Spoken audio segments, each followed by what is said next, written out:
Un soir, en se promenant, Gumball, Darwin, Mordecai et Rigby tombent sur une vieille affiche à moitié déchirée.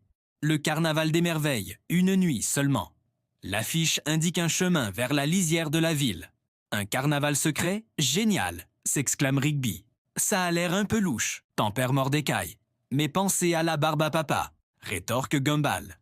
Poussés par la curiosité, ils décident de suivre les indications. Ils arrivent devant une fête foraine qui semble abandonnée.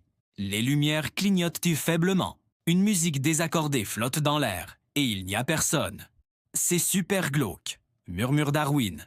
Mais Rigby, déjà parti en courant, saute sur un manège de chevaux de bois.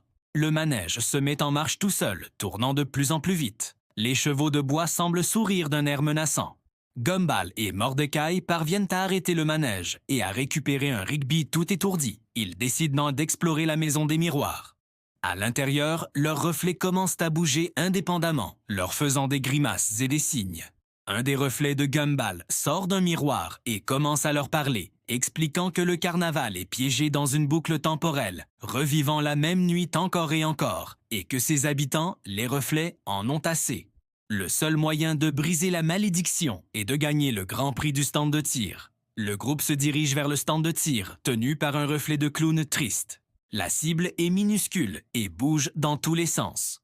Rigby, Gumball et Darwin échouent lamentablement. C'est Mordecai qui, grâce à son calme légendaire, réussit à atteindre la cible du premier coup. Une lumière éclatante envahit le carnaval. La musique devient joyeuse et les reflets sont libérés, les remerciant chaleureusement. Alors que le soleil se lève, le carnaval disparaît, ne laissant derrière eux qu'un petit trophée en plastique.